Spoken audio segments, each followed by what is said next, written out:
আবু হুরায়রা রাদিয়াল্লাহু তাআলা আনহু বলেন, নবীজি বলেন, সাহাবীরা তোমরা যদি কেউ প্রতিদিন একটা নহরে 5 বার গোসল করো, কারো শরীরে ময়লা থাকতে পারে কি? সাহাবীরা বললেন, না ইয়া রাসূলুল্লাহ, থাকতে পারে না। নবীজি বলেন, 5 ওয়াক্ত নামাজের মিসাল হচ্ছে এই, 5 ওয়াক্ত নামাজের মিসাল হচ্ছে এই, যারা আল্লাহর ভয় মহব্বত নিয়ে নামাজ পড়বে তাদের আমলনামায় কোনো গুনাহ থাকতে পারে না। ওযুর কারণে, নামাজের কারণে এমনি মাফ হয়ে যায় গুনাহ, তবে তাওবা করে বড় গুনাহগুলো মাফ করাইতে হয়।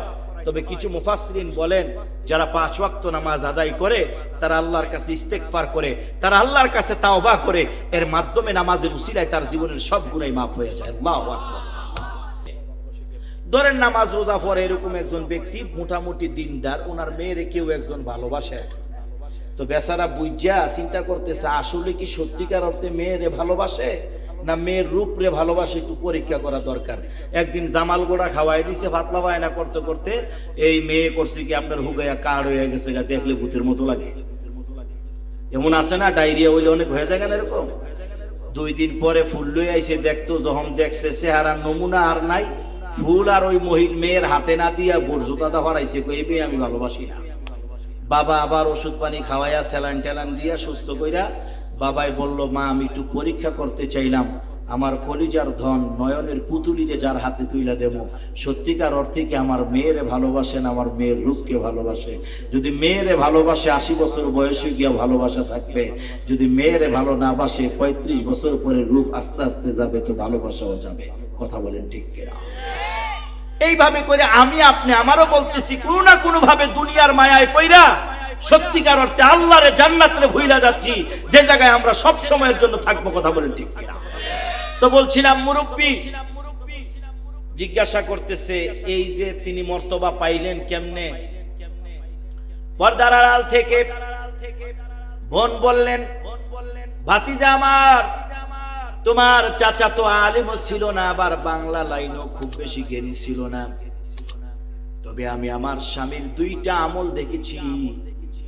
নাম্বার 1, তিনি কোরআন পড়তে পারতেন না, তবে কোরআনটাকে চুমু খাইতেন, কোরআন খুলে আয়াতের উপর দিয়া হাত বুলাতেন আর কানতেন, রব্বুল আলামিন এত দামি গ্রন্থ কোরআন তুমি দিলা, পড়তে পারলাম না, বড় আফসোস, হাসরের ময়দানে তুমি আমাকে আসামি করে দিও না।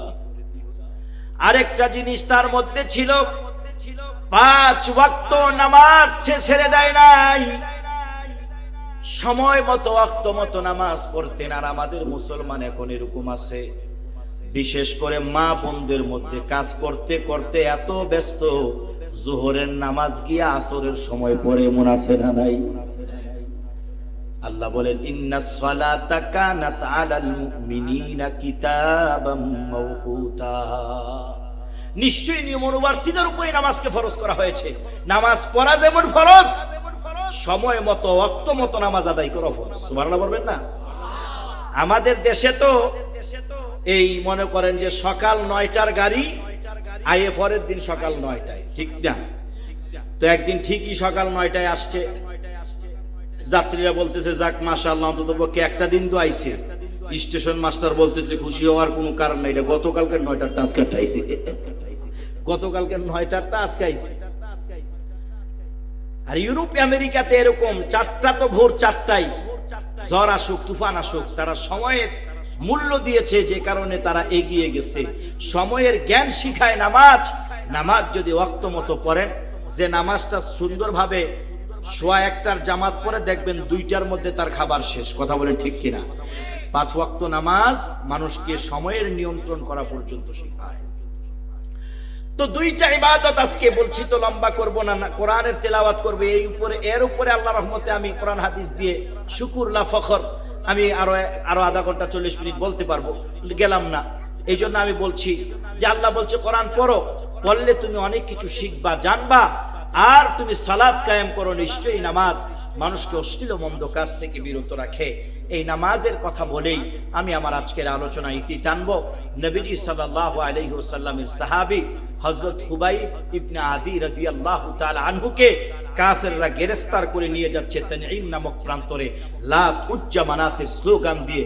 কারণ তিনি শক্তিশালী যোদ্ধা ছিলেন, কাফেরদের পরাজিত করার জন্য একাই অনেক বড় শক্তিশালী অবস্থা তিনি রাখতেন। তো তাকে তানঈম নামক প্রান্তরে নিয়ে যখন প্রচন্ড আঘাত করা হচ্ছে, প্রহার করা হচ্ছে, এক পর্যায়ে বলা হলো, তুমি বলো নবীজি যদি এই জায়গায় আসে তুমি খুশি হইবে, অর্থাৎ তোমার প্রহারের জায়গায়, তাহলে তোমাকে ছেড়ে দেওয়া হবে। জোরে সোরে একবার নাউজুবিল্লাহ বলা যাবে? নবীজির সাহাবী বললেন না। মুখে অনেকগুলো থুতু জমাট করে ওই কাফেরের মুখে মেরে দিয়ে বললেন, কাফের, তোর এমন ধারণা কেমনে আসে? আমি খুবাইব একবার নয় বারংবার মৃত্যুর ধার প্রান্তে চলে যাব, মৃত্যু হয়ে যাবে, শহীদ হয়ে যাব। আমার নবীজির পায়ে একটা কাদা বিঁধুক, তাও তো আমি সহ্য করব না। সুবহানাল্লাহ। এ কথা বলার কারণে আরো প্রচন্ড আঘাত প্রহার শুরু করা হলো। শুলে চড়াইয়া দিবে, এখনই মৃত্যুদণ্ড দিবে। মৃত্যুর পূর্বে দেখবেন আসামিকে বলা হয়, শেষ ইচ্ছা তোমার কি? কথা বলেন ঠিক কিনা? কাফেররা বলল, তোমাকে তো মেরেই ফেলবো, তোমার শেষ ইচ্ছা কি একটু বলো। ওয়াজ বেশি প্রয়োজন নাই, আকল মান কে লিয়ে ইশারা কাফি। এবার নবীজির সাহাবী বললেন, যদি আমাকে সময় দাও, শুধু এতটুকু সময় চাইবো যেন শুধু 2 রাকাত নামাজ পড়তে পারি, জীবনের শেষ প্রান্তে দাঁড়াই আল্লাহর গোলামি জাহির করতে চাই। জোরে সোরে একবার বলা যাবে কি আল্লাহু আকবার? জীবনের শেষ প্রান্তে এসেও নামাজ ভুলে না। আর মসজিদ আমাদের কাছে, মসজিদে চাই না। মুয়াজ্জিন প্রতিদিন দৈনিক 5 বার ডাকে, কথা বলেন ঠিক কিনা? বাংলাদেশের মানুষ বেনামাজি হইয়া বাঁচার কোন উপায় আমি দেখতাছি না। যে কোনোভাবে কইবেন যে নামাজ পড়তারছি না, আজান দেয় না, গেলে হিন্দুরা দৌড়ায়, এই সুযোগ বাংলাদেশে আছে? আর একটা ঘটনা শোনাই। অনেক জায়গায় মাঝে মধ্যে বলি, গেছি ওয়াজ করতে পশ্চিমবঙ্গ, ওয়াজ শেষে যে দাওয়াত দিয়া নেয় আমাকে প্রতি বছর, ও বলে, হুজুর চলেন আজকে সূর্য ওঠা দেখবো, আপনাকে দীঘা দেখাবো। আমি বললাম, দীঘা কারে কয়? ভাই আপনাদের দেশের কক্সবাজার সমুদ্র সৈকত, আমাদের দেশের দীঘা। ওয়াল্লাহি আল্লাহর নামে শপথ করে বলছি, 4 ঘন্টা গাড়ি চলছে, আউয়াল ওয়াক্ত থেকে নিয়ে শেষ ওয়াক্ত পর্যন্ত রাস্তার পাশে একটা মসজিদ পাই নাই 2 রাকাত নামাজ আদায় করব। বেশি দূরে না, পশ্চিমবঙ্গে। আর বাংলাদেশে শপিং মলে যাবেন, নামাজের জায়গা আছে। সিএনজি পাম্পে যাবেন, নামাজের জায়গা আছে। মার্কেটে যাবেন, নামাজের জায়গা আছে। প্রত্যেকটা মহল্লায় মহল্লায় নামাজের জায়গা আছে, মসজিদ আছে। প্রত্যেকটা অ্যাপার্টমেন্টে মসজিদ, নামাজের জায়গা আছে। এই যে পল্টনে অফিসে যাই, প্রত্যেকটা ফ্লোরে ফ্লোরে নামাজের জামাত হয় বাংলাদেশে। এরপরও যে সমস্ত মুসলমান দাবি করা মুসলমান নামাজ আদায় করেন, আল্লাহর কাছে জবাব দেওয়ার সুযোগ নাই। কথা বলেন ঠিক কিনা? হিন্দু নামাজ পড়েন, আপনিও পড়েন না, কি জবাব দিবেন? আপনার মধ্যে আর হিন্দুর মধ্যে পার্থক্য কই? বাইনাল আবদ ওয়া বাইনাল কুফর তারকুস সালাহ। নামাজ পড়লে মুমিন, ছাড়লে কুফর। আর রাসূলুল্লাহর সাহাবী জীবন যায়, তারপরে নামাজ ছেড়ে দেয় না। এই জন্যই বুঝে আল্লাহ বলছেন, ফাইনা আমানু বিমিসলি মা আমানতুম বিহি ফাকাদ ইহতাদাউ। তোমাদের ঈমান যদি হয় তাদের ঈমানের মতো, অর্থাৎ সাহাবীদের ঈমানের মতো। এই জন্য আমার ভাইয়েরা, আমার বন্ধুরা, পর্দার আলের মা বোনেরা, সন্তানদেরকে আজ থেকে নামাজের তাকিদ দেন, কোরআন তিলাওয়াতের তাকিদ দেন, দ্বীনদারি অর্জন করেন, আমল করেন। সুবহানাল্লাহ, আলহামদুলিল্লাহ, আল্লাহু আকবার, লা ইলাহা ইল্লাল্লাহ, আস্তাগফিরুল্লাহ, সাল্লাল্লাহু আলাইহি ওয়াসাল্লাম তাসবিহগুলো পড়েন। যেই কথা বলতে চাইলাম, ভাইয়েরা আমার, নবীজির সাহাবী নামাজের মধ্যে দাঁড়ায় গেছে। ওই দিক দিয়ে নবীজির আরেক সাহাবী তখন ঈমান আনে নাই, সাঈদ ইবনে আমির জুমাহি রাদিয়াল্লাহু তাআলা আনহু। তিনি দাঁড়ায়া দাঁড়ায়া দৃশ্য দেখতেছেন, নবীজির সাহাবী খুবাইবের উপরে কি নির্যাতন হচ্ছে।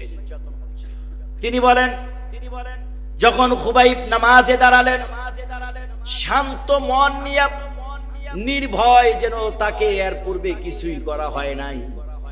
আল্লাহ সূরা মুমিনুনে মুমিনকে জান্নাতের টিকিট দিয়ে বলছেন, আল্লাযীনা হুম ফি সালাতিহিম খাশিউন।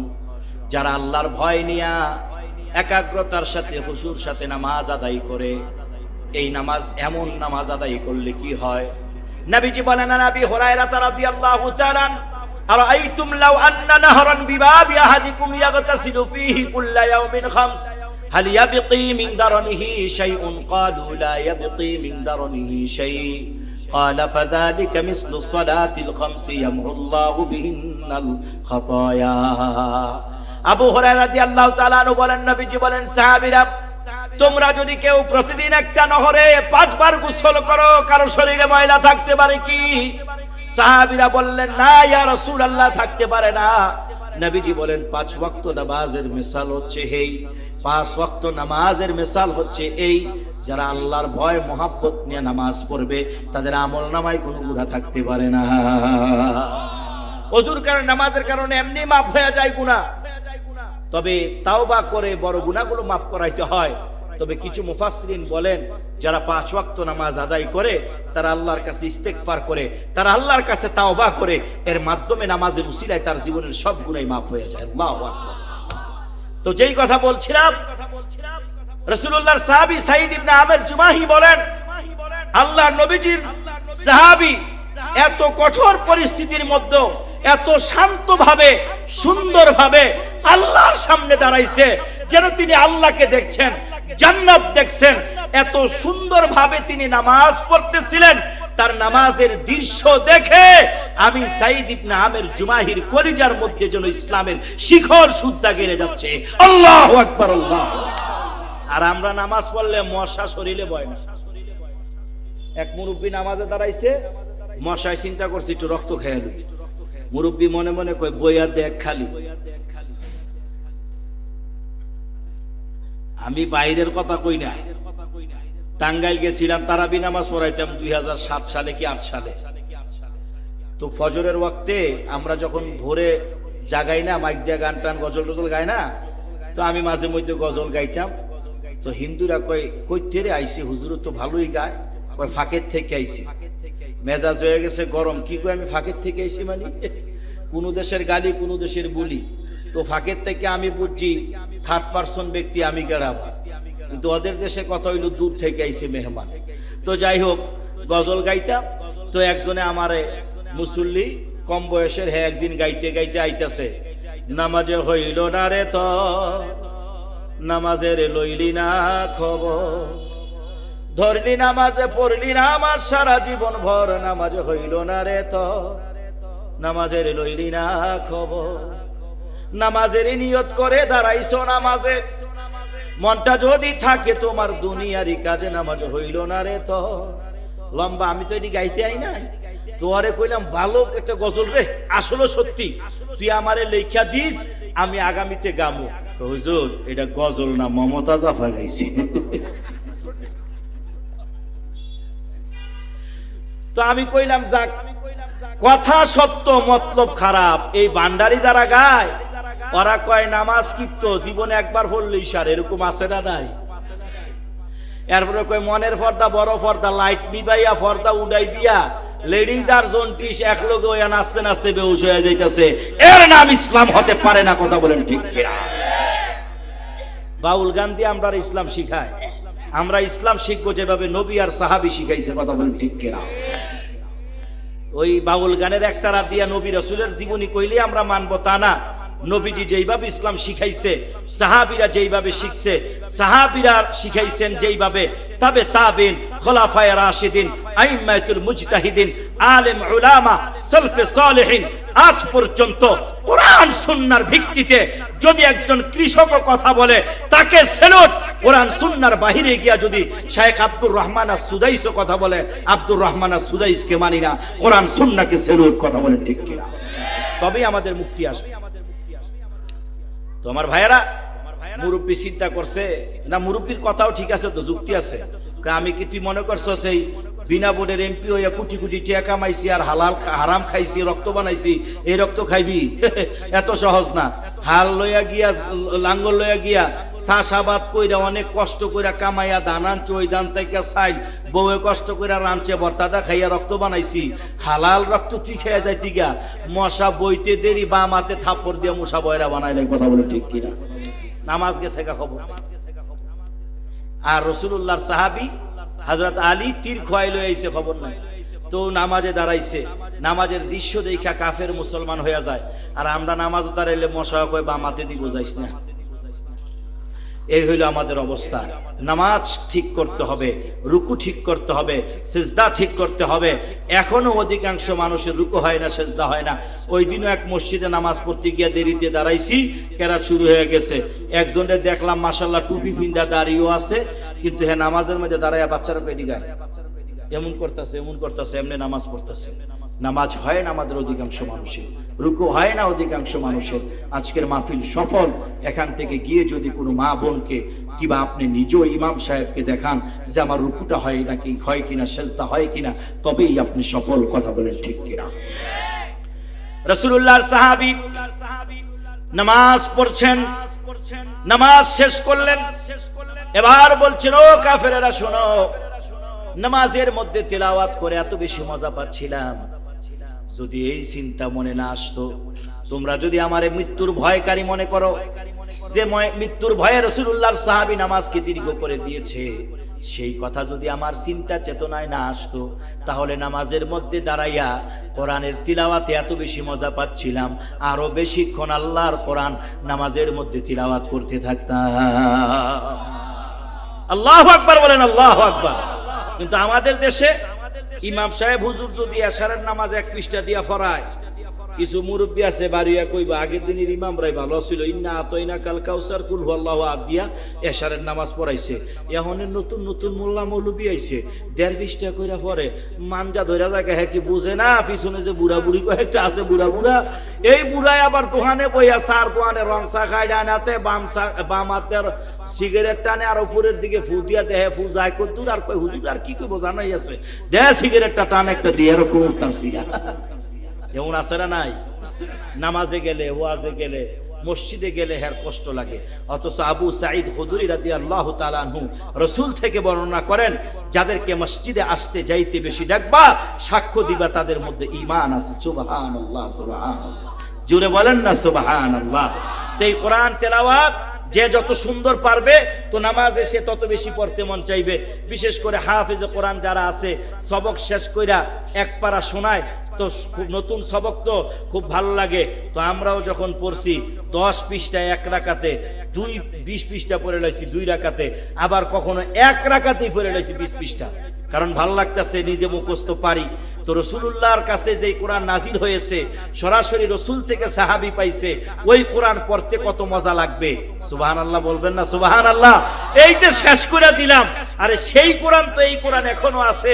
এই যে আমাদের সম্মানিত ইমাম সাহেব তেলাওয়াত করলে একরকম স্বাদ, কাবার ইমামের তেলাওয়াত আরেক রকম স্বাদ। কথা বলেন ঠিক কিনা? বাইতুল্লাহ আল্লাহ তাআলা কয়েকবার নিছে, এরকম অনেক মুরব্বি দেখছি কান্দে, কিও বাহা বাতিজা কি পড়লো শায়েখ আব্দুর রহমান সুদাইস, নাম তো জানে না, কই ইমাম সাহেবটা কি পড়ছে, ইমাম সাহেবের তেলাওয়াত, কই কান্দেন।